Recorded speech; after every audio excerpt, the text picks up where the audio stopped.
Hey friends, welcome back to Lost History. Today we dive into another incredible chapter. From the heart of Africa, prepare to uncover stories of forgotten empires, fierce battles, and heroic resistance that shaped a continent's destiny. Stay with us because what you're about to hear will challenge everything you thought you knew about Africa's past. Let's journey into the war for the Horn and the unforgettable saga of Abyssinia. Get ready for a history that's raw, real, and riveting. Don't blink or you'll miss the moments that changed the course of nations. And hey, while you're listening, drop a comment below telling us what you're doing right now as this story unfolds. We'd love to know how history fits into your day. The camera drifts slowly over a world carved from stone and time. The Ethiopian highlands rise like the bones of the earth, jagged ridges shrouded in mist, their slopes veined with ancient rivers that plunge into deep echoing gorges. This is not a land easily conquered. For thousands of years, its cliffs have been both walls and watchtowers, keeping invaders out in secrets, and in the thin, cool air a church bell tolls. But it is not a church built upon the earth, it is a church cut into the earth below the ground. In a hollow carved from living rock stands the monolithic Church of St. George, its perfect cross-shape chiseled with impossible precision sometime in the 12th century. Here faith is not painted on stone walls, it is the stone walls the priests of Lalibela walk barefoot through narrow trenches, their white robes glowing in the half-light, their chants echoing like they have been singing for 1,000 years, because they have. This is Abyssinia, the ancient name for Ethiopia, a kingdom older than most nations on earth, a land that claims to be the home of the Ark of the Covenant itself, a land that would survive the rise and fall of Rome, the coming of Islam, the spread of European empires, and still stand defiant in the 20th century when the world's most ruthless dictator tried to crush it. But our story begins long before Mussolini, before gunpowder, before Europe even knew Africa's Horn existed. It begins in a time when Abyssinia was not yet Ethiopia, when the world called it Axum. Long before the kings of Axum carved their names into stone, there was a legend whispered in the highlands. It told of a queen whose beauty and wisdom drew the gaze of the mighty King Solomon of Israel. She journeyed across deserts and seas to meet him, bringing gold, ivory, and spices as gifts. In return, she carried back not just treasures but a child. This child, Menelik, was said to be the first emperor of Ethiopia. From him, the royal line claimed descent for nearly 3,000 years. To the people of Abyssinia, this was not just a story. It was the foundation of their divine right to rule, the belief that their kings sat upon the throne of Solomon and were guardians of the Ark of the Covenant itself. Whether truth or myth, it bound their history to the ancient world. It gave their rulers a sacred authority that no invader could easily break. Even in the darkest ages, this legend burned like a torch in the mountain air, a promise that Ethiopia was chosen and that its destiny was written in the language of kings and prophets. In the 4th century, a moment came that would shape Abyssinia for all time. King Ezana of Axum looked out over his kingdom and saw a world changing. To the north, the Roman Empire had embraced a new faith. Across the Red Sea, traders and travelers spoke of a man called Christ.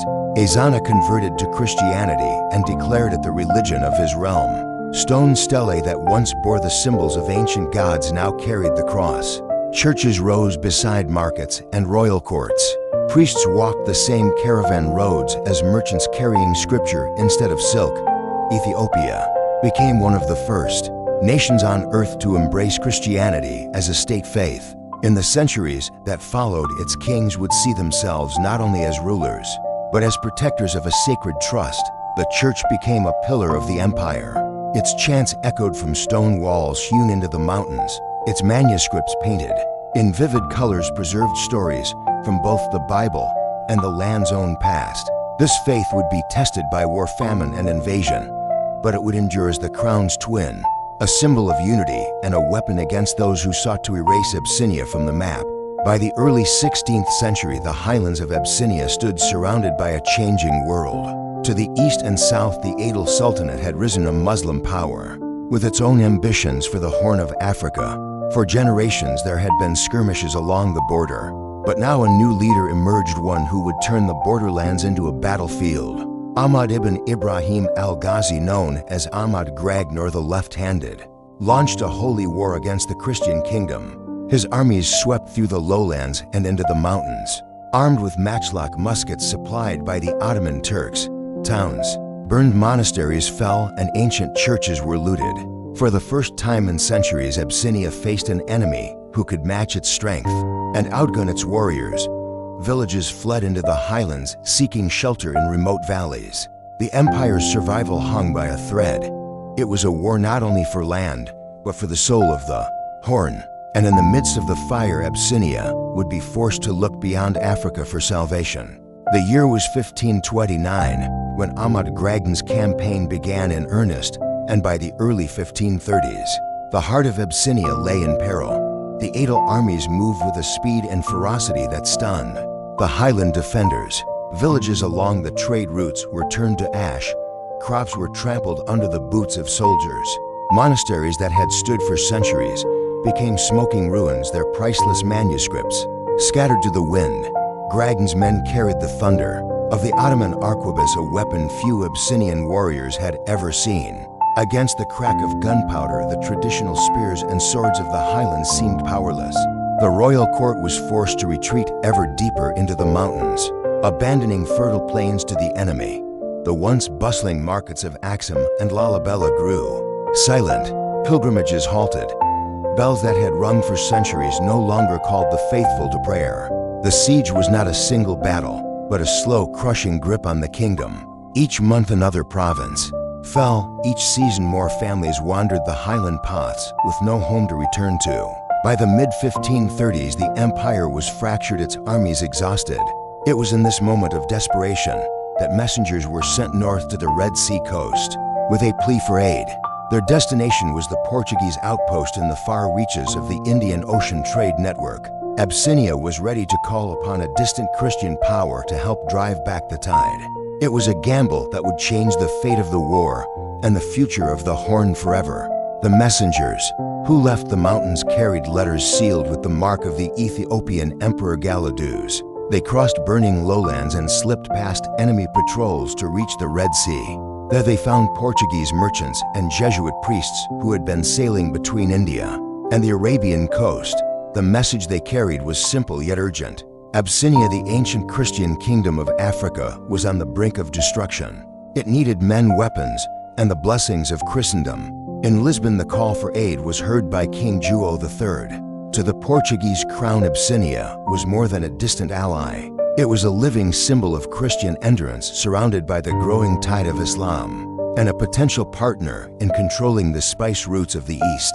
A small expeditionary force was assembled under the command of Cristóvão da Gama, son of the great explorer Vasco da Gama. They were few in number, no more than 400 musketeers and a handful of artillery pieces. Yet they carried the most precious weapon Abyssinia could hope for: gunpowder. In 1541, Portuguese ships landed at the port of Massawa, their sails stark against the bright waters of the Red Sea. From there the soldiers began their long climb into the highlands. The journey was brutal. They marched through deserts where water was worth more than gold, and into mountains where the air grew thin and cold. Along the way they passed villages ruined by the Adal invasion and heard the chants of priests praying for deliverance. When they finally reached the emperor's camp, the meeting was more than an alliance. It was the joining of two distant worlds bound by faith and desperation. The war for the Horn was about to enter its most violent chapter.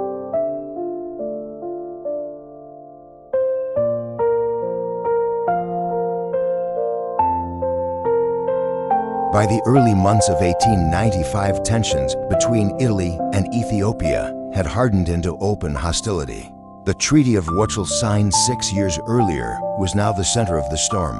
Its Amharic version described friendship and mutual recognition, while the Italian version claimed Ethiopia had agreed to submit as a protectorate. Menelik II denounced the deceit and sent word across his empire that the sovereignty of the realm was under threat. Messengers rode through mountains and valleys, carrying the emperor's call to arms. Nobles from distant provinces brought their warriors to Addis Ababa. Priests blessed the gathering troops, sprinkling them with holy water and promising that God would stand with Ethiopia, as he had in the days of the Solomonic kings. The Italians advanced from Eritrea under General Oreste Baratieri, confident in their modern rifles, artillery, and European discipline. Menelik answered with a host that stunned even his own allies. Over 100,000 men assembled, including cavalry, infantry, and shield-bearing warriors. Women followed in equal numbers, carrying supplies, tending to the wounded, and cooking for the soldiers. The highland air rang with the sound of war, songs, and the clatter of spears. For months the two forces moved across the rugged terrain of northern Ethiopia. Skirmishes flared in the passes, but the decisive confrontation drew nearer. Menelik's armies marched toward the town of Adwa, a place of rolling hills and steep ridges. Where the mountains form a natural fortress, the emperor chose it carefully, knowing the land would favor his larger forces and blunt the Italian advantage in artillery. By late February 1896, both armies stood poised for battle. The fate of Ethiopia, and perhaps the future of Africa's struggle against European conquest, would soon be decided on those highland slopes.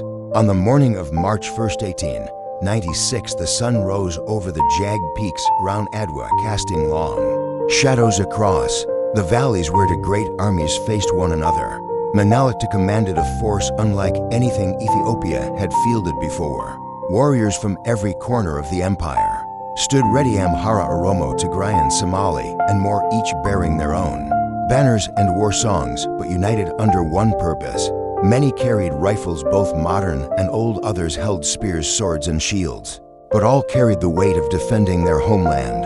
Across the field, the Italian army under General Baratieri numbered around 17,000, disciplined and armed with the latest European weaponry.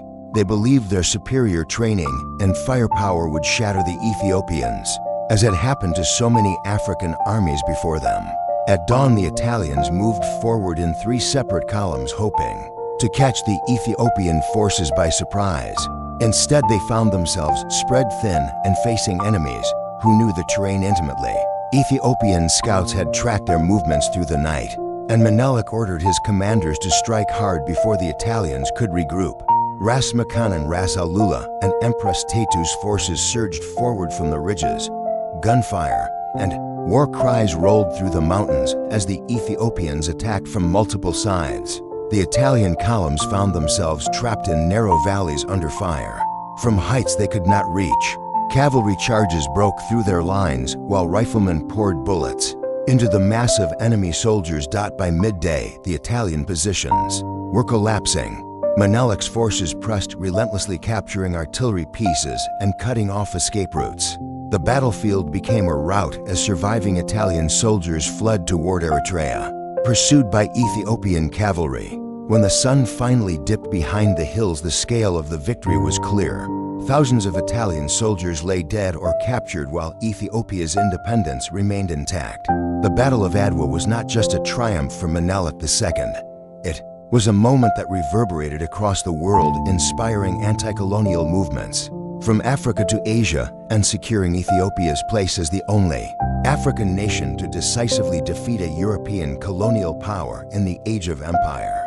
The victory at Adwa sent shockwaves far beyond the Horn of Africa. In Addis Ababa, church bells rang for days, and feasts filled the streets as messengers spread news of the triumph to the farthest provinces. The people spoke of Menelik not just as their emperor, but as the savior of Ethiopia, the lion of the north who had humbled a European power.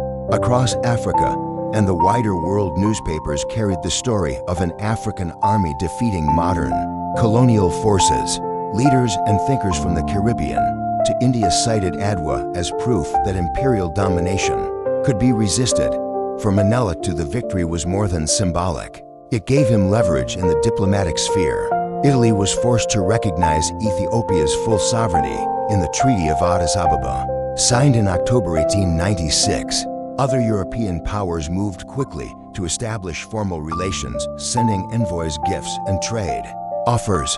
Menelik used this moment to secure Ethiopia's borders, expanding into territories in the south and east and ensuring access to key trade routes. Foreign technology and expertise began to flow into the country. Roads were built, telegraph lines extended, and a railway from Djibouti to Addis Ababa was started, linking the empire to the sea. Yet the victory also carried challenges. Ethiopia's growing strength drew the attention of rival powers. and the empire's expansion created new tensions among the many peoples it now governed. Menelik had to balance modernization with tradition's central authority with the autonomy of regional leaders. The memory of Adwa bound the nation together, but the work of maintaining that unity was unending. Still, the emperor had reshaped Ethiopia's place in the world. It stood not as a colony, but as a sovereign kingdom respected even by those who had once sought to conquer it. The highlands remained unconquered, their independence paid for in the blood and courage of Adwa. In the years after Adwa, Menelik II turned his attention to transforming Ethiopia from a medieval mountain kingdom into a state capable of standing alongside the modern powers of the age. The emperor understood that victory on the battlefield would mean little if the empire remained isolated and technologically backward. He invited engineers, traders, and advisors from France, Russia, Britain, and even the defeated Italy, each offering expertise in exchange for influence. But Menelik carefully balanced their ambitions, never allowing one nation to dominate Ethiopia's development. Road construction became a priority, opening routes between distant provinces and the capital. Telegraph lines stretched like veins across the highlands, connecting governors to Addis Ababa in hours rather than weeks. The railway project linking Djibouti to the capital advanced steadily. Despite engineering challenges and political maneuvering, this steel artery promised to bring goods, arms, and ideas directly into the heart of the empire. Modern weapons continued to flow in, and Menelik ordered training programs so that his soldiers would not be left behind by the ever-changing art of war. Trade flourished as coffee, hides, and ivory left Ethiopian markets, while imported goods such as textiles, medicines, and machinery began to appear in the stalls of Addis Ababa. The city itself grew rapidly from a camp of royal tents into a bustling hub, with stone buildings, workshops, and foreign embassies. Yet modernization was not without resistance. Some nobles feared that new ideas and technologies would weaken their authority. Others worried that foreign influence would erode Ethiopia's traditions and faith. Menelik navigated these tensions with patience, reminding his people that strength came from adaptation as well as from heritage. By the dawn of the 20th century, Ethiopia was still unmistakably African and unmistakably sovereign, but it was no longer a kingdom sealed off from the currents of the wider world. The modernization drive had begun to change the face of the empire, just as surely as Adwa had changed its destiny. By the early months of 1895, tensions between Italy and Ethiopia had hardened into open hostility. The Treaty of Wuchel, signed 6 years earlier, was now the center of the storm. Its Amharic version described friendship and mutual recognition, while the Italian version claimed Ethiopia had agreed to submit as a protectorate. Menelik II denounced the deceit and sent word across his empire that the sovereignty of the realm was under threat. Messengers rode through mountains and valleys, carrying the emperor's call to arms. Nobles from distant provinces brought their warriors to Addis Ababa. Priests blessed the gathering troops, sprinkling them with holy water and promising that God would stand with Ethiopia, as he had in the days of the Solomonic kings. The Italians advanced from Eritrea under General Oreste Baratieri, confident in their modern rifles, artillery, and European discipline. Menelik answered with a host that stunned even his own allies. Over 100,000 men assembled, including cavalry, infantry, and shield-bearing warriors. Women followed in equal numbers, carrying supplies, tending to the wounded, and cooking for the soldiers. The highland air rang with the sound of war, songs, and the clatter of spears. For months, the two forces moved across the rugged terrain of northern Ethiopia. Skirmishes flared in the passes, but the decisive confrontation drew nearer.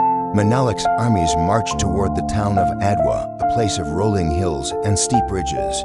Where the mountains form a natural fortress, the emperor chose it carefully, knowing the land would favor his larger forces and blunt the Italian advantage in artillery. By late February 1896, both armies stood poised for battle. The fate of Ethiopia, and perhaps the future of Africa's struggle against European conquest, would soon be decided on those highland slopes. On the morning of March 1, 1896, the sun rose over the jagged peaks around Adwa, casting long shadows across the valleys where the great armies faced one another. Menelik commanded a force unlike anything Ethiopia had fielded before. Warriors from every corner of the empire stood ready, Amhara, Oromo, Tigrayan, Somali, and more, each bearing their own banners and war songs, but united under one purpose. Many carried rifles, both modern and old, others held spears, swords, and shields, but all carried the weight of defending their homeland. Across the field, the Italian army under General Baratieri numbered around 17,000, disciplined and armed with the latest European weaponry. They believed their superior training and firepower would shatter the Ethiopians, as had happened to so many African armies before them. At dawn, the Italians moved forward in 3 separate columns, hoping to catch the Ethiopian forces by surprise. Instead, they found themselves spread thin and facing enemies who knew the terrain intimately. Ethiopian scouts had tracked their movements through the night, and Menelik ordered his commanders to strike hard before the Italians could regroup. Ras Makanan, Ras Alula, and Empress Tetu's forces surged forward from the ridges. Gunfire and war cries rolled through the mountains as the Ethiopians attacked from multiple sides. The Italian columns found themselves trapped in narrow valleys under fire from heights they could not reach.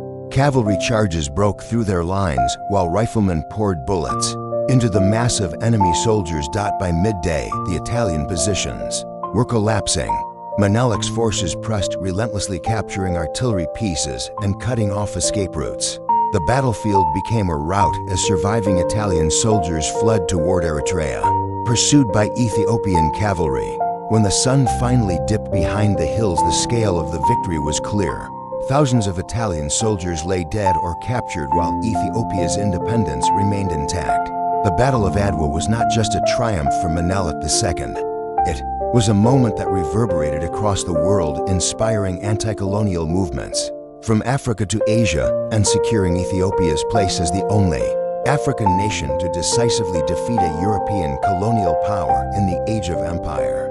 The victory at Adwa sent shockwaves far beyond the Horn of Africa. In Addis Ababa, church bells rang for days, and feasts filled the streets as messengers spread news of the triumph to the farthest provinces. The people spoke of Menelik II not just as their emperor, but as the savior of Ethiopia, the lion of the north who had humbled a European power.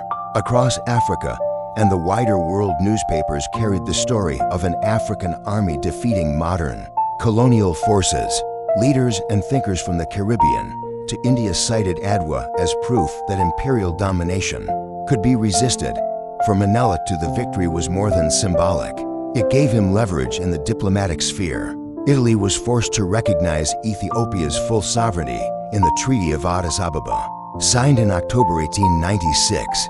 Other European powers moved quickly to establish formal relations, sending envoys, gifts, and trade offers. Menelik used this moment to secure Ethiopia's borders, expanding into territories in the south and east and ensuring access to key trade routes. Foreign technology and expertise began to flow into the country. Roads were built, telegraph lines extended, and a railway from Djibouti to Addis Ababa was started, linking the empire to the sea. Yet the victory also carried challenges. Ethiopia's growing strength drew the attention of rival powers, and the empire's expansion created new tensions among the many peoples it now governed. Menelik had to balance modernization with tradition's central authority with the autonomy of regional leaders. The memory of Adwa bound the nation together, but the work of maintaining that unity was unending. Still, the emperor had reshaped Ethiopia's place in the world. It stood not as a colony, but as a sovereign kingdom respected even by those who had once sought to conquer it. The highlands remained unconquered, their independence paid for in the blood and courage of Adwa. In the years after Adwa, Menelik II turned his attention to transforming Ethiopia from a medieval mountain kingdom into a state capable of standing alongside the modern powers of the age. The emperor understood that victory on the battlefield would mean little if the empire remained isolated and technologically backward. He invited engineers, traders, and advisors from France, Russia, Britain, and even the defeated Italy, each offering expertise in exchange for influence. But Menelik carefully balanced their ambitions, never allowing one nation to dominate Ethiopia's development. Road construction became a priority, opening routes between distant provinces and the capital. Telegraph lines stretched like veins across the highlands connecting governors to Addis Ababa in hours rather than weeks. The railway project linking Djibouti to the capital advanced steadily. Despite engineering challenges and political maneuvering, this steel artery promised to bring goods, arms, and ideas directly into the heart of the empire. Modern weapons continued to flow in, and Menelik ordered training programs so that his soldiers would not be left behind by the ever-changing art of war. Trade flourished as coffee, hides, and ivory left Ethiopian markets, while imported goods such as textiles, medicines, and machinery began to appear in the stalls of Addis Ababa. The city itself grew rapidly from a camp of royal tents into a bustling hub, with stone buildings, workshops, and foreign embassies. Yet modernization was not without resistance. Some nobles feared that new ideas and technologies would weaken their authority. Others worried that foreign influence would erode Ethiopia's traditions and faith. Menelik navigated these tensions with patience, reminding his people that strength came from adaptation as well as from heritage. By the dawn of the 20th century, Ethiopia was still unmistakably African and unmistakably sovereign, but it was no longer a kingdom sealed off from the currents of the wider world. The modernization drive had begun to change the face of the empire, just as surely as Adwa had changed its destiny.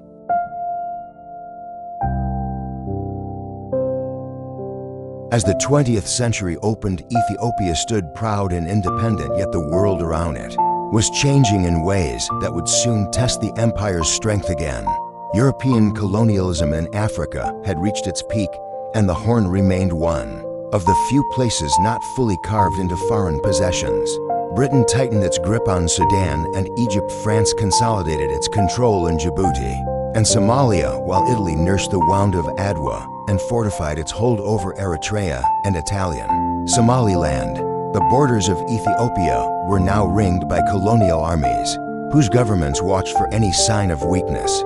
Inside the empire, Menelik II faced new challenges. His modernization programs required funds that strained the treasury, and the expansion of Ethiopia's frontiers brought in peoples with their own customs, languages, and loyalties. Integrating them into the imperial system required delicate diplomacy, as well as the occasional use of force. The railway to Djibouti neared completion, bringing prosperity to some regions, but also resentment from others who saw foreign merchants gaining more influence in the capital. Modern rifles and telegraphs connected Ethiopia to the outside world, but they also made the empire more visible to powers that had never stopped coveting its land. Menelik's health began to fail after a stroke in 1909, and political intrigue deepened within the court. Nobles jockeyed for position, uncertain of the succession, and foreign powers quietly weighed their options should instability erupt. Yet the emperor's legacy still cast a long shadow. His people remembered that under his leadership Ethiopia had faced the might of Europe and prevailed. But beyond the mountains, storms gathered. The ambitions of colonial powers had not vanished at Adwa. They had merely been delayed, and the new century would bring threats far greater than those Menelik had faced on the battlefield. After Menelik II's stroke in 1909, the empire entered a period of uncertainty. The once commanding ruler could no longer fully govern, and his absence from public life created a power vacuum at the very heart of the state. Officially, his wife Empress Techu took on much of the decision-making, but her strong personality and centralizing tendencies earned her both loyal allies and bitter enemies among the nobility. Techu was fiercely protective of Ethiopia's sovereignty and resisted the sale of land or mineral rights to foreign interests, yet her opposition to certain modernization schemes placed her at odds with the more progressive elements of the court. The question of succession loomed over every political maneuver. Menelik had no surviving sons, but had named his grandson Ieyasu as heir. Ieyasu was young, energetic, and controversial. Raised partly among the Muslim Afar and Somali peoples, he had a broad view of Ethiopia's diverse subjects, but this also fueled rumors among Christian nobles that he might favor Islam in state affairs. Foreign powers watched the situation closely. Italy, France, and Britain each had their preferred outcomes, and their diplomats quietly backed different factions within the court. By 1910, the struggle for control had become open, though still bloodless. Alliances shifted almost weekly as generals, governors, and church leaders weighed the risks of supporting Tetu or the young heir. In 1911, Tetu was sidelined from direct governance, though she retained her title and influence. A regency council was established to rule in Menelik's name until Lijiesu came of age. But this arrangement was uneasy and fragile. Underneath the ceremonial unity of the empire, the seeds of factionalism had been planted, and in the years to come, they would grow into a crisis that threatened to undo the hard-won stability of the Menelik era. When Lijiesu assumed real authority in 1913, following the decline of Menelik II's health, he inherited an empire proud of its independence, yet beset by deep divisions. Young and ambitious, he sought to rule in a way that reflected the diversity of Ethiopia's peoples. He traveled widely across the empire, forging personal ties with Muslim leaders in the Afar, Somali, and Harar regions, as well as with Christian nobles in the highlands. Iyasu's willingness to wear Islamic dress, attend mosque services, and appoint Muslims to high office was unprecedented in Ethiopian history and earned him admiration in some quarters. But in the eyes of the conservative Orthodox Christian elite and the powerful clergy of the Ethiopian church, these gestures were signs of dangerous favoritism. And even international events soon complicated his position. The First World War erupted in 1914, and Ethiopia found itself courted by both the Allies and the Central Powers. Germany and the Ottoman Empire saw Iyasu as a potential ally who could threaten British and French holdings in the Horn, while the Allies sought to keep him neutral or bring him into their camp. Iyasu's closeness to Muslim leaders and the Ottoman Sultan fueled allied fears that he might side with the Central Powers.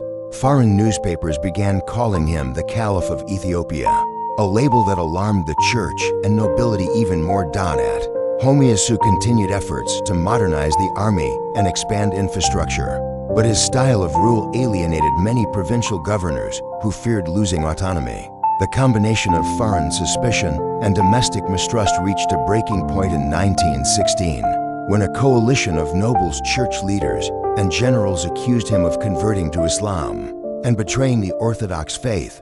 Whether the charges were true or exaggerated, they provided the pretext for a coup. Iyasu was deposed in absentia while on a trip outside the capital, and Menelik's daughter Zudaitu was proclaimed empress. Iyasu fled into the Afar desert, sparking years of pursuit and rebellion.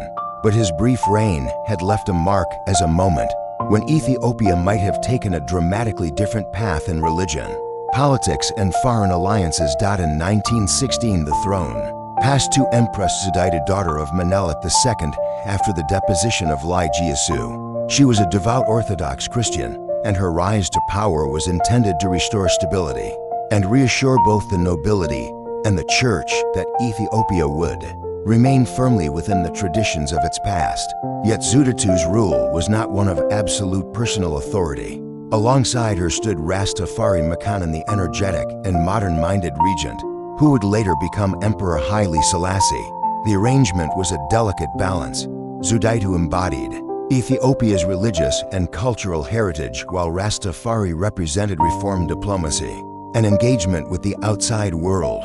The years that followed were marked by cautious modernization. Rastafari worked to expand Ethiopia's diplomatic ties, joining the League of Nations in 1923, which secured international recognition of the country's sovereignty.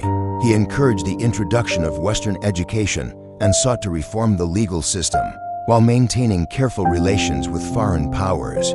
Meanwhile, Zudaitu focused on religious affairs, commissioning churches and monasteries and upholding Orthodox traditions. This dual leadership created both harmony and tension as progressive and conservative forces each found their champion within the imperial court. Externally, Ethiopia navigated a complex colonial environment. Britain, France, and Italy each maintained a presence on the borders, and their diplomats closely watched the balance of power in Addis Ababa. Internally, Rastafari faced resistance from nobles wary of losing influence under central reforms. Small revolts and regional disputes occasionally flared, but were put down before they could threaten the stability of the throne. The uneasy partnership between the empress and her regent would last more than a decade until the political winds shifted once again, bringing Rastafari closer to the full power of the crown.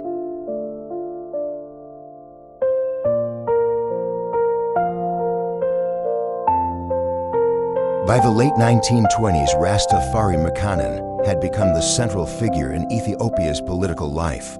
His diplomatic skill and vision for modernization won him support among younger nobles, educated elites, and foreign governments. In contrast to the more inward-looking Empress Zudai, Rastafari understood that Ethiopia's security depended on active engagement with the rapidly changing world. He cultivated strong ties with Britain, and France sought technical expertise from abroad and continued to send Ethiopian students to study in Europe. His reforms extended to reorganizing the military, improving tax collection, and expanding schools, all while navigating the deep conservatism of the nobility and clergy. The balance of power between Rastafari and Zudaidu shifted gradually but decisively. While she remained the symbolic guardian of faith and tradition, he increasingly handled the actual governance of the empire. The death of key conservative allies of the Empress weakened her position further. In 1928, Rastafari was crowned Negus, or king, a formal recognition of his authority as co-ruler. This elevation alarmed traditionalists who feared that the pace of change under his leadership threatened the old order. Several uprisings broke out, most notably one led by Ras Gugsa Wel Zuditu's own husband. But Rastafari's modernized forces defeated the rebels, securing his hold on power. In 1930, Zudaidu died suddenly after a brief illness. Almost immediately, Rastafari ascended to the imperial throne, taking the name Haile Selassie I. His coronation was a grand international event attended by dignitaries from around the world. It symbolized Ethiopia's emergence as a sovereign state in the modern global order, and marked the beginning of a new era, one in which the empire would face its greatest test. Yet against the ambitions of Mussolini's Italy, when Haile Selassie took the throne in 1930, Ethiopia stood as one of the very few independent nations in Africa, a living symbol that colonial domination was not inevitable. This made the empire a point of pride for Africans worldwide, and a source of irritation for imperial powers still dreaming of total control over the continent. The most dangerous of these was Benito Mussolini's Italy, still stung by the humiliation of Adwa. In 1896, Mussolini saw conquering Ethiopia as a way to redeem Italy's prestige, expand its African holdings, and demonstrate the power of his fascist regime. Italy had already established strong military positions in Eritrea and Somaliland during the early 20th century. By the early 1930s, these territories became staging grounds for a new campaign. Mussolini poured in troops, supplies, and modern weaponry, while his propaganda machine painted Ethiopia as a backward state in need of civilizing. Italian diplomats worked to undermine Ethiopia's standing in the League of Nations, portraying Haile Selassie as incapable of modern governance. In reality, the emperor was striving to reform the economy, strengthen the army, and build infrastructure, but his efforts were hampered by limited resources and the reluctance of European powers to arm a non-colonial African state.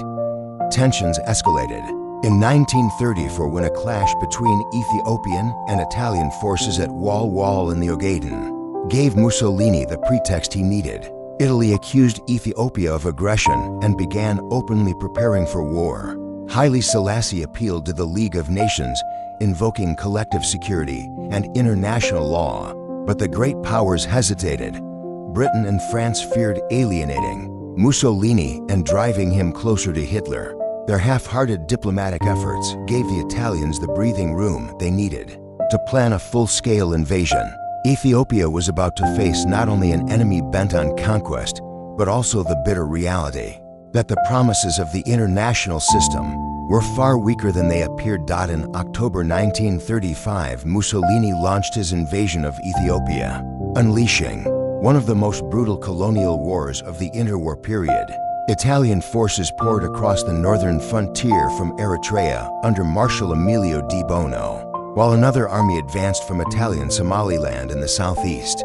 Commanded by General Rodolfo Graziani, the Italians possessed overwhelming advantages in numbers, technology, and logistics. Their army fielded tanks, heavy artillery, modern aircraft, and vast stockpiles of munitions.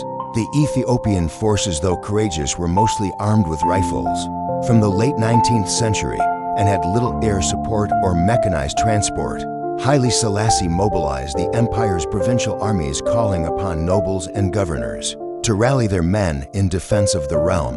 The response was massive, with hundreds of thousands answering the call. But the logistical challenges were immense. Ethiopia's mountainous terrain made troop movement slow and supply lines fragile. Despite this, the Ethiopians achieved some early successes, inflicting heavy losses on Italian units in the northern highlands.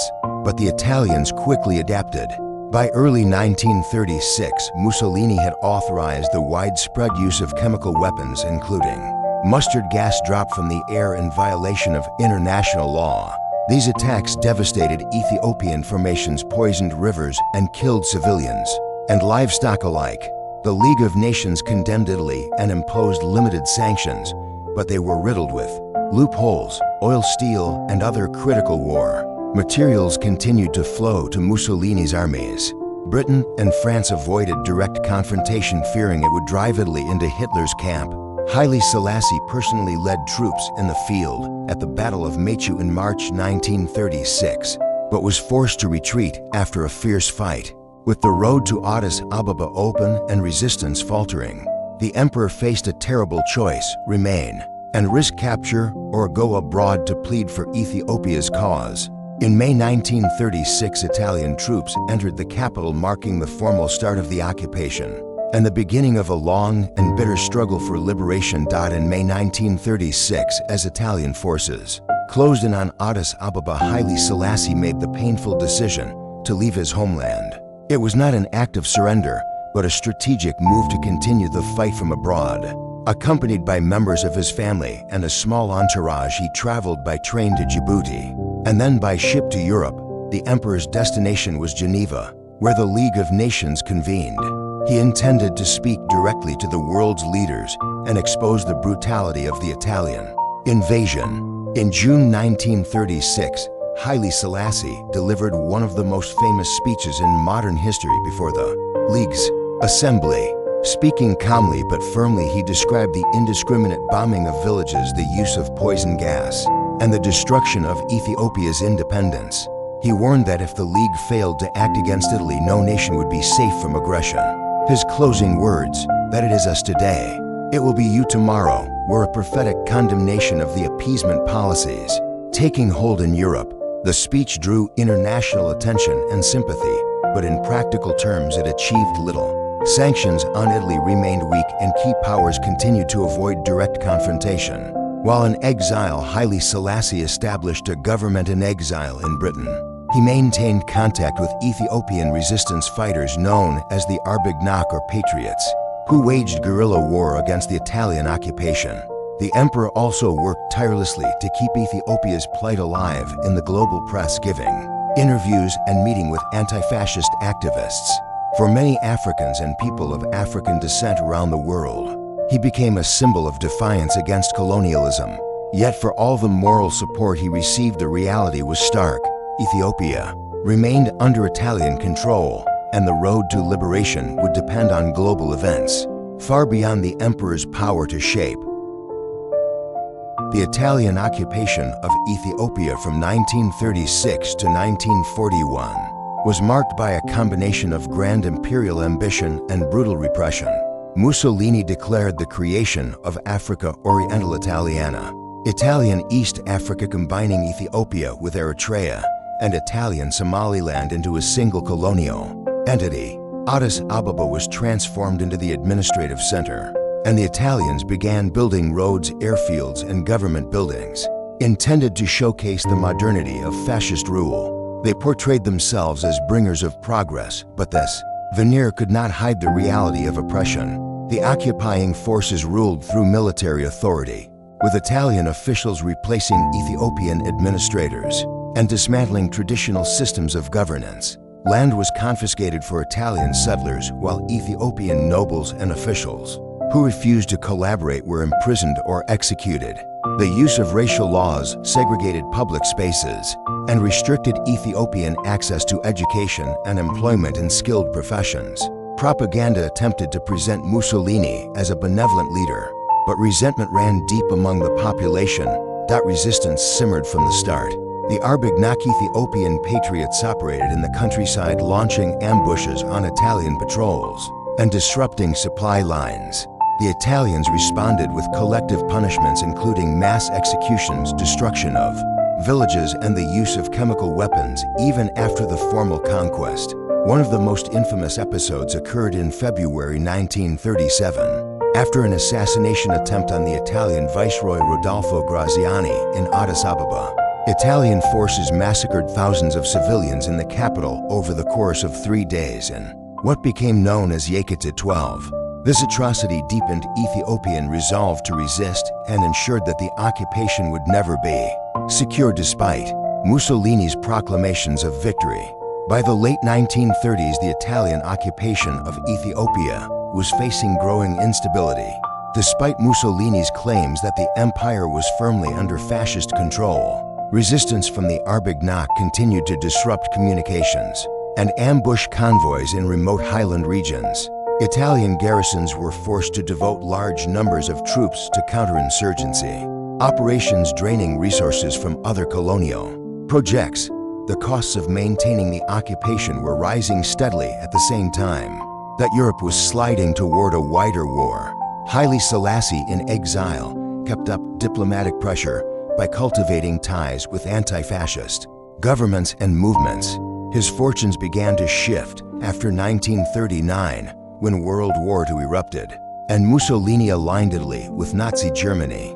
This brought Britain, now desperate to secure its positions in the Red Sea and East Africa, into direct conflict with Italian forces. Ethiopia's strategic location on the Horn of Africa made it a crucial theater in the fight for control over shipping routes to the Suez Canal and the Indian Ocean. By 1940, British military planners began preparing for an offensive into Italian East Africa. They made contact with Ethiopian patriot leaders, promising weapons supplies and coordination in exchange for their support. Haile Selassie was invited to accompany the British-led campaign so that his return to Ethiopia could be immediate and symbolic. In January 1941, the Allied offensive began, with forces advancing from Sudan, Kenya, and Aden. Ethiopian resistance fighters rose in coordinated attacks, disrupting Italian defenses. The tide of war was turning, and for the first time in 5 years, the possibility of liberation was within reach. In early 1941, the Allied advance into Italian East Africa gathered momentum. British and Commonwealth forces working alongside Ethiopian patriots pushed through key mountain passes and seized vital towns. Italian troops, though still formidable, were overstretched, demoralized, and suffering from supply shortages due to British naval control of the Red Sea. In January, Haile Selassie crossed back into Ethiopia from Sudan, accompanied by a small force of Ethiopian fighters and British advisors. His journey through the rugged highlands was both a military maneuver and a symbolic pilgrimage, meant to inspire the resistance and rally scattered forces under his banner. As the campaign progressed, patriot fighters coordinated closely with the British-led offensive. They attacked Italian convoys, sabotaged infrastructure, and cut off retreat routes.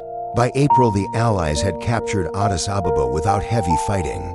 As Italian forces withdrew in disarray, Haile Selassie entered the capital on May 5, 1941, exactly 5 years after his exile began. The streets filled with cheering crowds, waving improvised flags and chanting his name. Though the scars of occupation were everywhere, buildings lay in ruins, families mourned their dead, and memories of massacres and repression were still raw. The emperor wasted no time in reasserting authority. He declared the restoration of Ethiopia's sovereignty and thanked the patriots and allied forces for their role in liberation. Yet he also faced immediate challenges, restoring order, rebuilding infrastructure, and integrating the resistance fighters into a regular national army. The liberation was a moment of triumph, but it also marked the start of a new struggle to rebuild a nation battered by years of war and foreign rule. Haile Selassie knew that Ethiopia's survival in the modern world would depend on deeper reforms than ever before. The liberation of Ethiopia in 1941 brought with it both celebration and daunting responsibility. Haile Selassie returned to a country whose political structures had been gutted. By 5 years of fascist occupation, many provincial leaders had been killed, imprisoned, or replaced by collaborators, while the traditional administrative networks that once connected the highlands to the lowlands had been fractured. The emperor's first priority was to re-establish central authority. He appointed trusted allies and surviving nobles to key positions, but also sought to modernize the bureaucracy by training a new generation of officials capable of managing a rapidly changing world. The economy was in ruins. Roads, bridges, and railways had been damaged by both Italian scorched earth tactics and the fighting of the liberation campaign. Agricultural production had dropped due to displacement of farmers and the destruction of tools and livestock. Haile Selassie launched a program to rebuild infrastructure with British assistance, while also restoring the land rights of communities dispossessed under Italian rule. However, tensions remained as some land disputes pitted returning nobles against villagers who had cultivated the land during the occupation. On the international stage, Ethiopia's return as an independent state was a powerful symbol for anti-colonial movements across Africa and the wider world. Haile Selassie worked to strengthen diplomatic ties, particularly with Britain, which still maintained military influence in parts of the country. During the immediate post-war period, he also pressed for the recognition of Ethiopia's sovereignty over territories like Eritrea. Though this would become a contentious issue in the years ahead, the post-liberation years were a balancing act between restoring tradition and embracing modern reforms, and every decision carried the weight of Ethiopia's hard-won independence. In the years following Ethiopia's liberation, one of the most pressing foreign policy challenges for Haile Selassie was the question of Eritrea. The territory had been an Italian colony since the late 19th century, and during the Second World War, it was captured by British forces alongside Ethiopia. After the war, the fate of Eritrea became a subject of debate among the Allied powers. Britain administered it as a protectorate, but the emperor was determined that it should be united with Ethiopia, arguing that Eritrea had been historically connected to the Ethiopian highlands before Italian colonization. However, Eritrea had developed its own complex identity under decades of Italian rule. Italian settlement had left behind an urbanized society with a distinctive mix of Christian highlanders and Muslim lowlanders, and political factions began to emerge with differing visions for the future. Some supported union with Ethiopia, others sought full independence, while yet others considered federation as a compromise. The newly formed United Nations took up the issue in the late 1940s, with diplomats weighing strategic interests against local aspiration. Haile Selassie pursued a campaign in international forums emphasizing Ethiopia's historical and cultural ties to Eritrea and its need for secure access to the Red Sea. His position was supported by key allies like the United States, which saw Ethiopia as a stable partner in the Horn of Africa during the early Cold War. In 1950, the UN brokered a compromise creating the Federation of Eritrea with Ethiopia under a single sovereign state, but granting Eritrea autonomy over internal affairs. Though the arrangement was presented as a solution, tensions simmered beneath the surface and would eventually erupt into one of the longest conflicts in modern African history. The annexation of Eritrea in 1962 marked the end of its short-lived autonomy and the beginning of an armed resistance that would last for 30 years.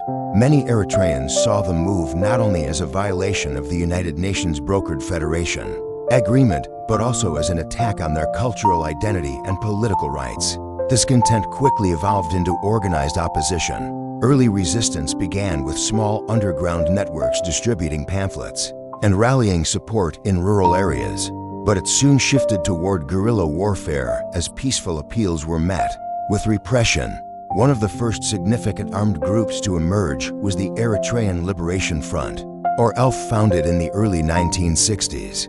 Initially drawing support primarily from Muslim lowland communities, the ELF launched hit-and-run attacks on Ethiopian military outposts and disrupted transport routes.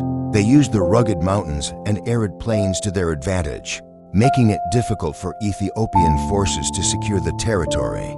The movement gained sympathy from Arab states in the Middle East, particularly Syria and Iraq, which saw an opportunity to weaken Ethiopia, then a key Western ally, and provided funding and training.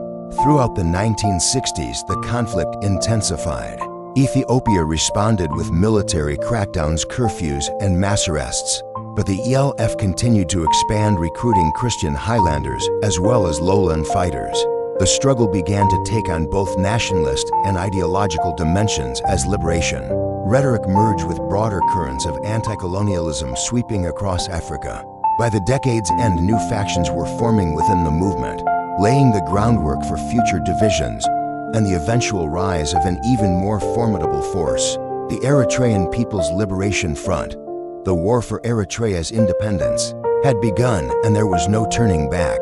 By the early 1970s, Ethiopia was facing a convergence of crises that threatened the very foundations of Haile Selassie's rule.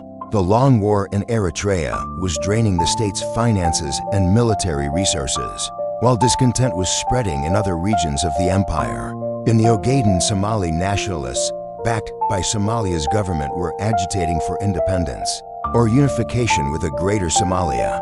In Tigray and other provinces, resentment simmered over perceived neglect by the central government in Addis Ababa. At the same time, Ethiopia's political system was showing its age. Haile Selassie's monarchy still operated under a highly centralized and feudal structure where land was concentrated in the hands of the nobility and the Ethiopian Orthodox Church. Most peasants were tenants paying high rents to absentee landlords, with little chance of improving their lives.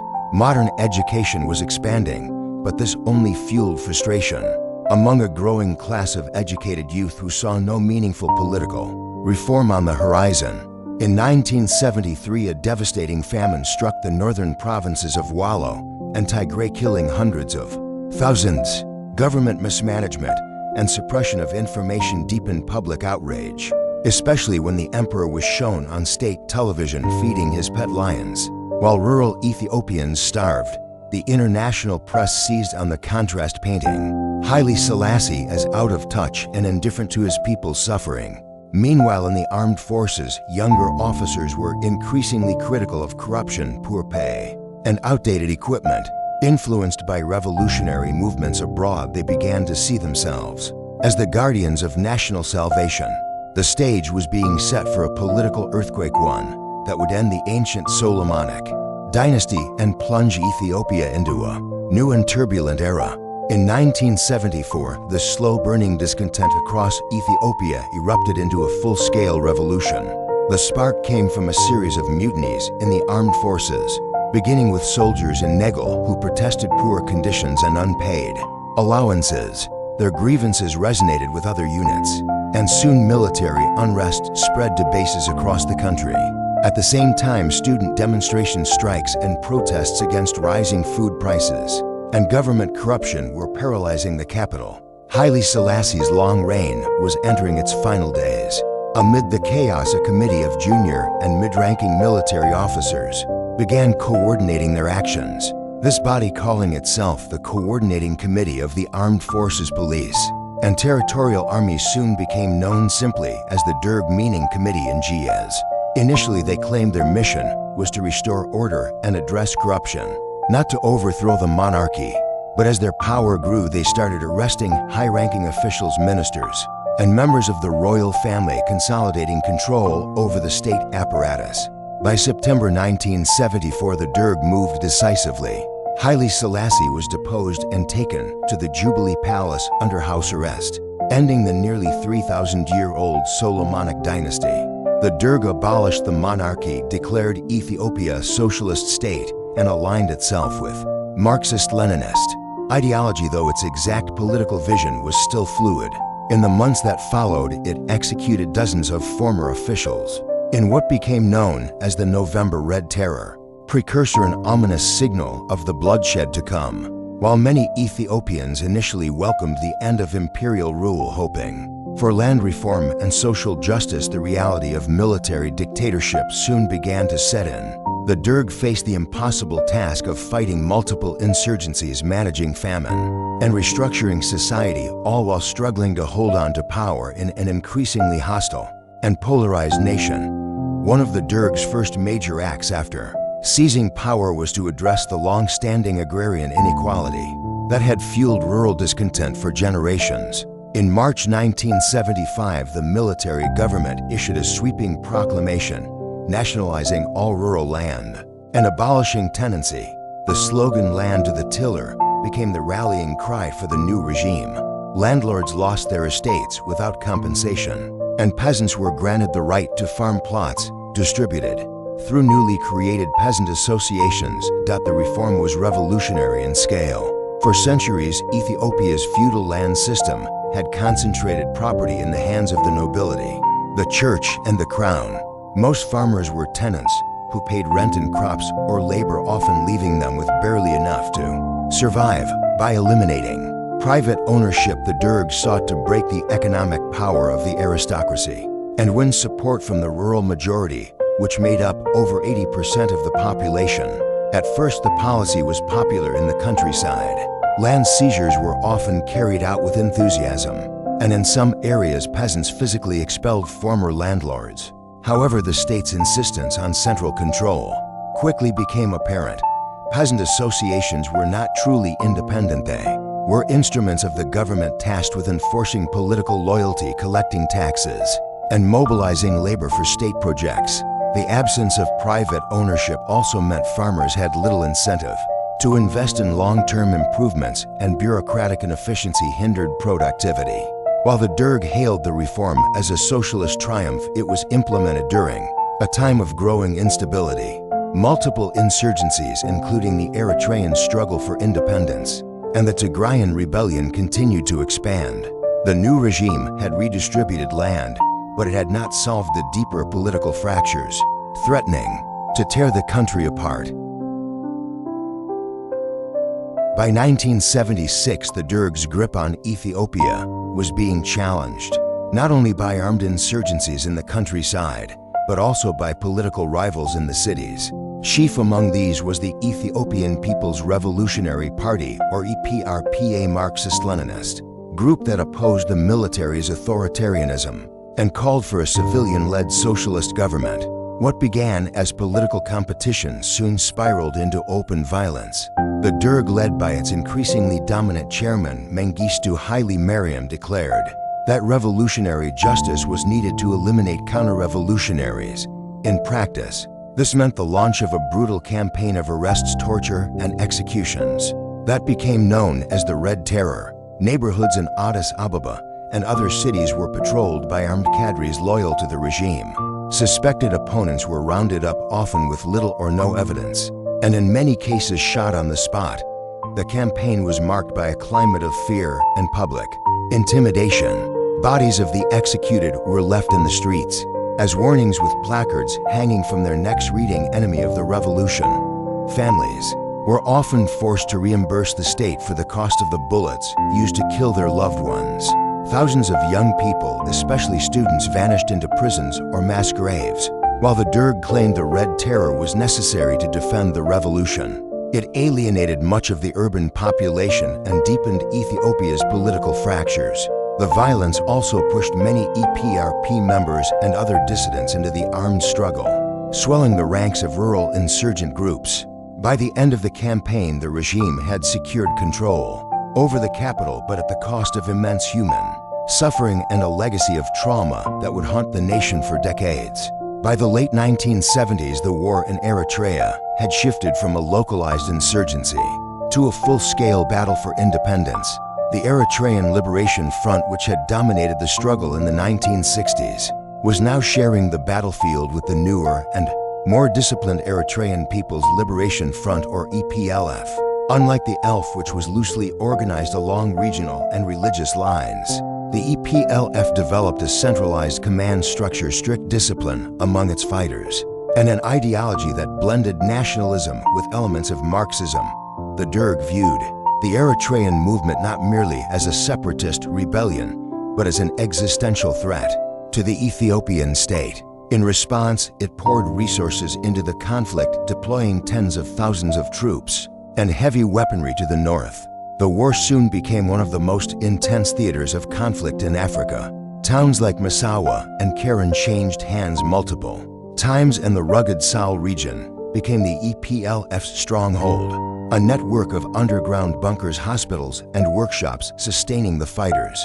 Despite relentless Ethiopian offensives, foreign involvement further escalated the conflict.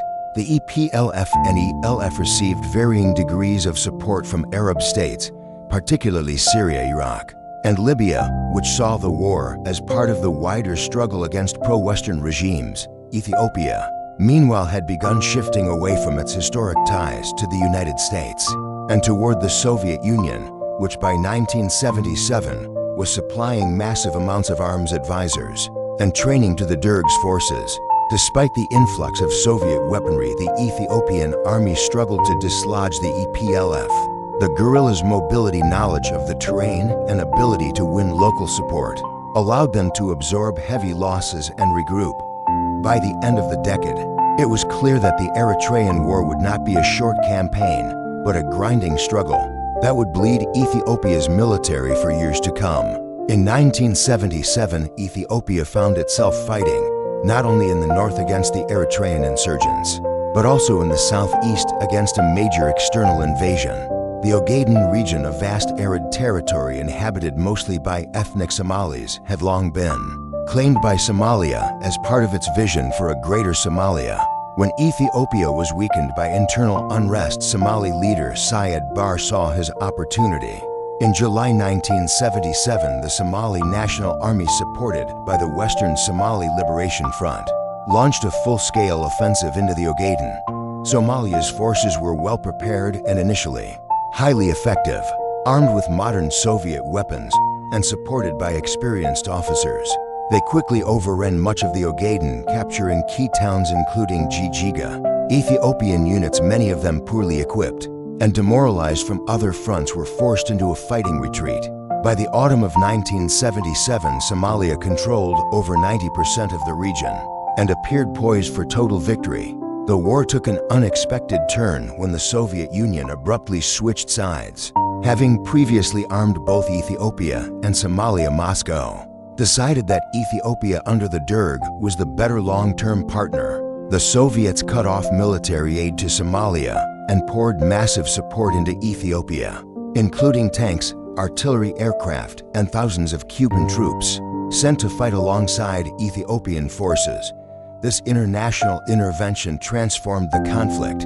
In early 1978, Ethiopian and Cuban forces launched a counteroffensive. Backed by Soviet advisors and overwhelming firepower, they recaptured Jijiga in March and pushed Somali forces entirely out of the Ogaden within weeks.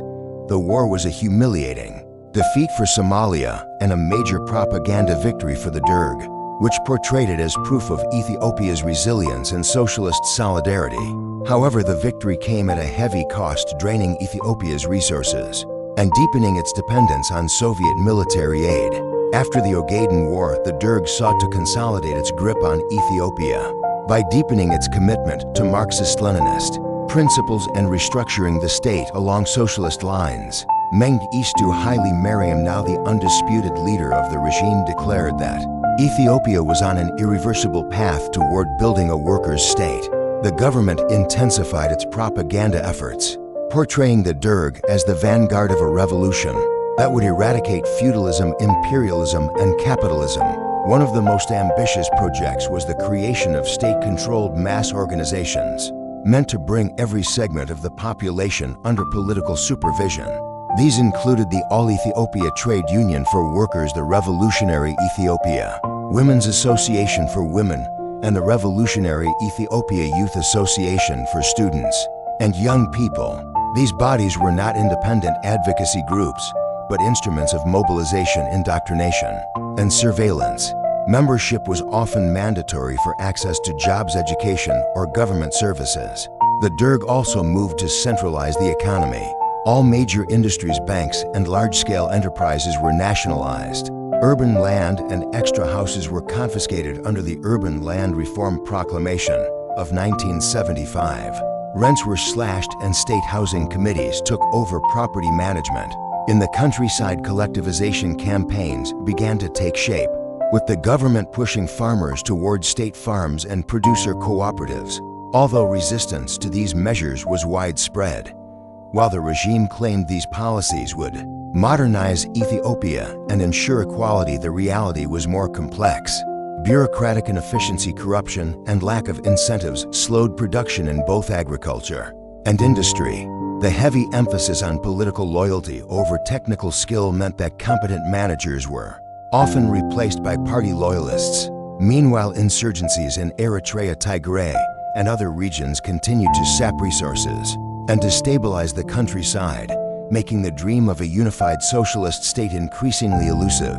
By the mid-1980s, Ethiopia was facing one of the worst humanitarian disasters of the 20th century. Years of drought combined with the disruption caused by war and the Derg's economic policies had devastated agricultural production. In northern provinces like Tigray and Wallow, crops failed for successive seasons. Food shortages quickly turned into full-scale famine. Entire villages were left without sustenance, and thousands began walking for days in search of relief camps. The famine was not solely the product of nature. Government strategies exacerbated the crisis.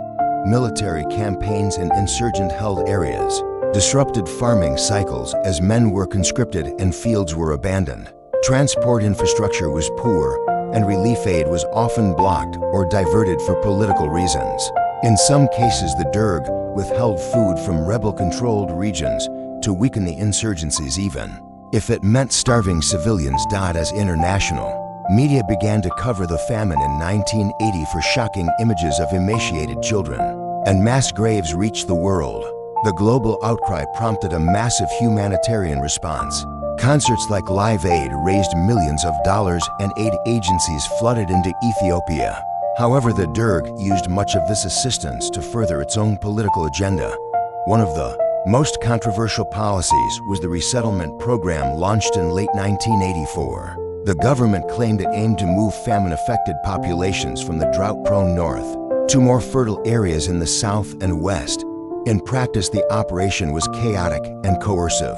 Hundreds of thousands were relocated under military supervision, often with little preparation or consent. Many died during the journey from disease, exhaustion, or lack of supplies. Critics accused the Derg of using resettlement to depopulate rebel strongholds and strengthen political control, rather than to address hunger. By 1985, the famine had killed an estimated 1 million people. While aid efforts saved countless lives, the disaster left deep scars on Ethiopia's social fabric and severely damaged the regime's legitimacy abroad, even as it tried to project an image of revolutionary progress at home. By the late 1980s, the northern region of Tigray had become the epicenter of a rapidly expanding insurgency. The Tigray People's Liberation Front, or TPLF, founded in 1975, had grown from a small band of fighters into a disciplined and highly organized movement. Drawing support from the local population, the TPLF combined guerrilla warfare with extensive political work in the countryside, setting up underground schools, rudimentary health clinics, and local administrative councils in areas under its control. The Derg viewed the TPLF as a serious threat, not only because of its military gains, but also because of its ability to undermine the regime's authority at the grassroots level. Ethiopian army operations in Tigray became increasingly large-scale and destructive. Villages suspected of aiding the rebels were bombed or burned, and mass arrests were common. Yet such measures often backfired, deepening resentment toward the central government and strengthening the TPLF's recruitment base. The TPLF strategy was not limited to Tigray. It formed alliances with other armed groups opposed to the Derg, such as the Eritrean People's Liberation Front, to coordinate offensives and share resources. The two fronts established supply routes across their territories and occasionally launched joint operations against government strongholds. This cooperation created a corridor of rebel-controlled territory, stretching from the Eritrean coast deep into northern Ethiopia. Internationally, the TPLF began to gain attention among human rights organizations and foreign governments critical of Mengistu's policies. Reports of atrocities in Tigray fueled calls for the Ethiopian regime to face sanctions and isolation. While the Soviet Union continued to arm and finance the Derg, its own resources were increasingly strained by the cost of the Cold War and the war in Afghanistan, leaving Ethiopia more vulnerable than ever to its internal enemies. By the close of the decade, the TPLF was no longer a fringe insurgency, but a formidable force capable of challenging the Ethiopian army in direct battles, signaling that the balance of power in the civil war was beginning to shift. As the 1980s drew to a close, the Ethiopian Derg regime faced an emerging crisis that threatened its survival. The slow